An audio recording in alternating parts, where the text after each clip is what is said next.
Assalamualaikum warahmatullahi wabarakatuh. Hello video lovers. Pada video tutorial sebelumnya, saya sudah pernah membahas bagaimana cara menggunakan Mendeley sebagai alat sitasi dan membuat daftar pustaka secara otomatis.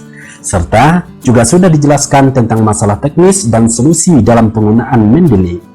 Bagi Anda yang belum pernah tonton atau bahkan belum pernah menggunakan aplikasi Mendeley sama sekali, silahkan tonton video saya sebelumnya ya. Linknya saya sertakan dalam deskripsi video ini.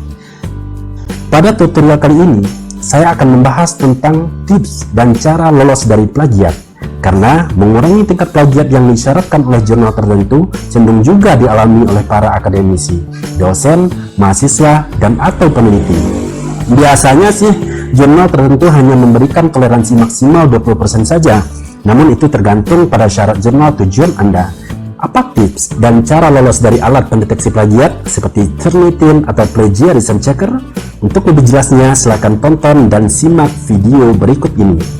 Namun sebelumnya, bagi Anda yang belum pernah subscribe, silahkan klik tombol subscribe agar Anda selalu mendapatkan notifikasi di saat saya mengupload video bermanfaat lainnya.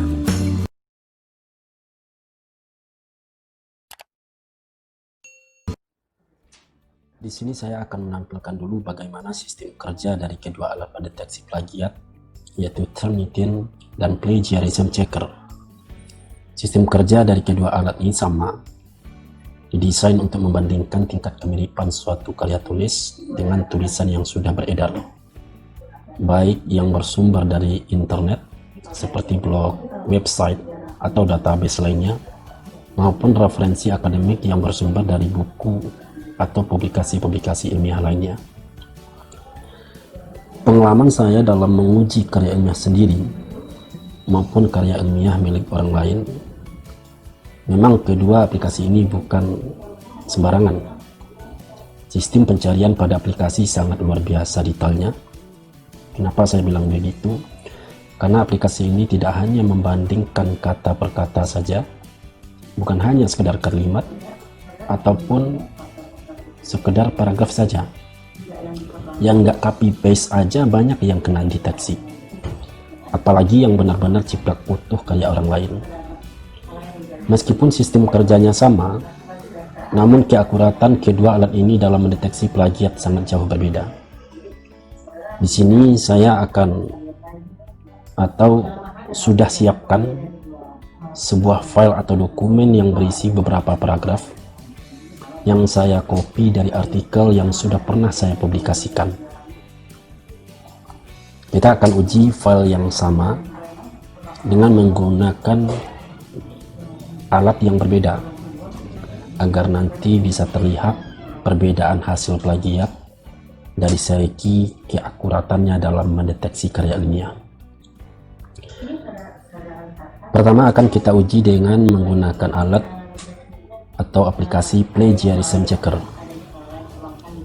Di sini bisa kita lihat berdasarkan level pengujiannya. Warna biru ini mengindikasikan tingkat similarity-nya 0 sampai 19%. Sementara yang hijau itu 20 sampai 30% mengindikasikan tingkat similarity-nya menengah. Kemudian yang merah 40 sampai 100% ini dikategorikan tingkat similarity-nya tinggi. Pertama kita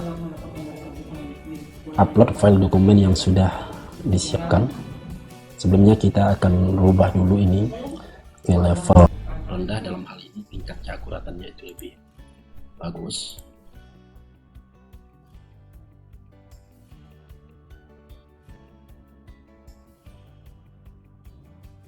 Selanjutnya dokumen yang sudah terupload kita lakukan analisis atau pendeteksian.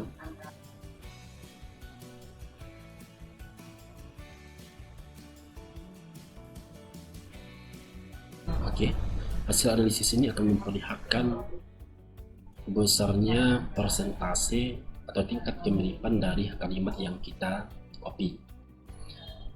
Kita klik View Summary untuk melihat laporan akhir. Di sini terlihat, sebenarnya sudah terlihat tingkat kemiripannya itu 41%. secara detail bisa kita lihat di sini kalimat mana saja yang terdeteksi oleh alat plagiarism checker. Oke. Selanjutnya file yang sama akan kita bandingkan dengan hasil pengujian dengan Turnitin. Pertama kita login dulu dengan menggunakan akun pribadi ataupun akun institusi kalau ada, tergantung kepada akun yang sudah terdaftar dan akan digunakan. Di halaman pertama, klik lokasi atau kelas penyimpanan hasil yang sudah di set sistem atau yang sudah Anda create. Selanjutnya kita submit dan upload file yang sudah disiapkan tadi.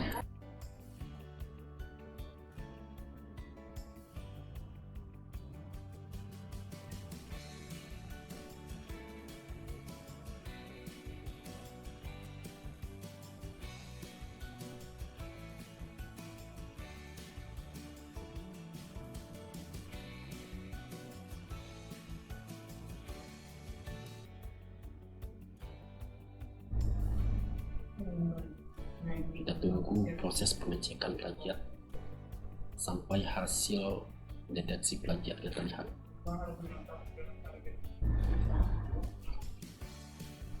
Klik nilai persentase di bagian similarity. Dari hasil cek plagiat dengan Turnitin terlihat perbedaan yang signifikan hasil dari kedua alat ini. Nanti akan kita tentukan satu kalimat sebagai contoh saja, di mana kalimat tersebut sama-sama terdeteksi oleh alat plagiat. Nah, to the point aja. Ada beberapa tips dan cara supaya karya ilmiah baik berbentuk makalah, skripsi, tesis, disertasi, artikel atau jurnal penelitian tidak terdeteksi oleh aplikasi pendeteksi plagiat. Tips lolos dari plagiat yang pertama adalah mencantumkan sumber atau referensi. Terkadang sebagai penulis pemula, banyak mahasiswa atau peneliti yang dengan mudahnya copy paste karya ilmiah orang lain tanpa mencantumkan sumber atau referensi. Caranya bagaimana? Jangan terlalu dominan menggunakan Ctrl+C dan Ctrl+V copy paste, karena ini paling berisiko. Tentunya hal ini bisa langsung dengan mudah terdeteksi oleh aplikasi Turnitin atau plagiarism checker kalau itu Anda lakukan. Jadi jika Anda memang mengutip karya ilmiah milik orang lain, sebaiknya Anda mencantumkan sumber agar bisa dengan jelas diketahui dari mana sumber atau referensi tulisan Anda.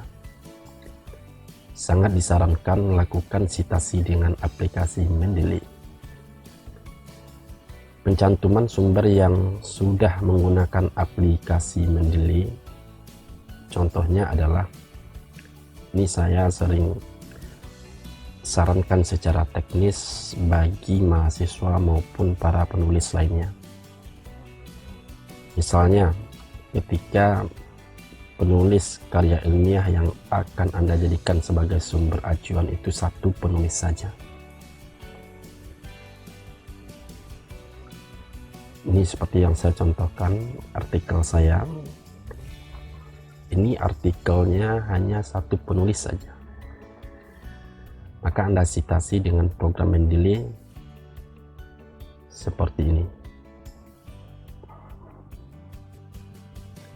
Serta cantumkan juga daftar pustaka secara otomatis nanti setelah karya ilmiah Anda itu selesai. Yang kedua adalah kalau seandainya karya ilmiah yang Anda tulis itu mau mencantumkan citasi yang penulisnya 2 orang atau lebih. Nah,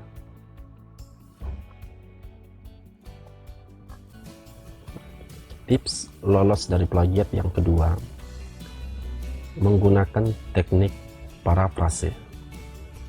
Caranya adalah lakukan parafrase.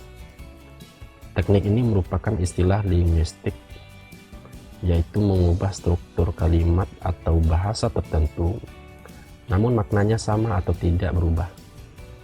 Sejauh yang saya lakukan, cara ini dinilai sangat ampuh untuk menghindari atau mengurangi tingkat plagiat. Hal ini karena bentuk susunan kalimat kita sudah berbeda dengan karya ilmiah tulisan orang lain yang dijadikan referensi. Penggunaan teknik parafrase yang sempat saya contohkan pada video sebelumnya yaitu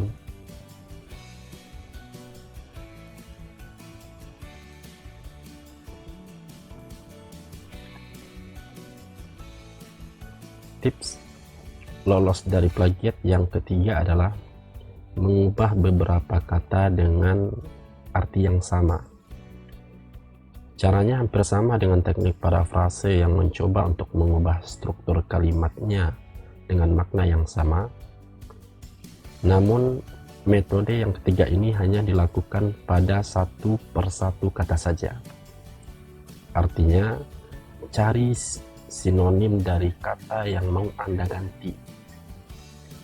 Metode ini saya anggap metode paling ampuh dan mudah agar tulisan ilmiah Anda lolos atau terhindar dari plagiat.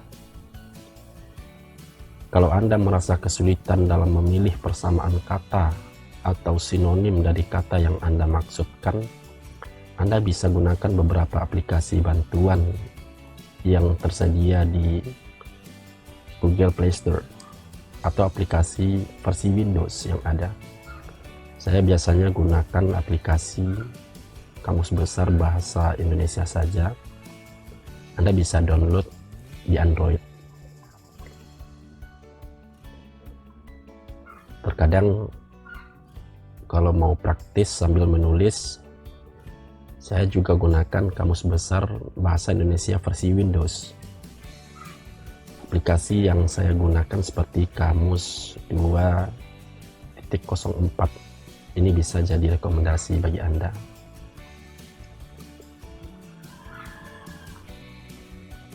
Di aplikasi tersebut, Anda bisa mencari sinonim secara mudah dan tentunya membantu pengerjaan karya ilmiah Anda.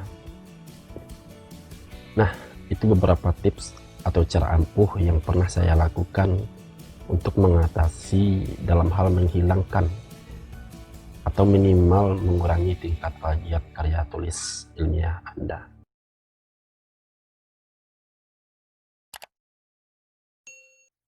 Bagaimana? Sangat mudah bukan? Semoga video ini memberikan manfaat untuk Anda yang sedang mencari tips dan cara agar lolos dalam cek plagiat tulisan Anda.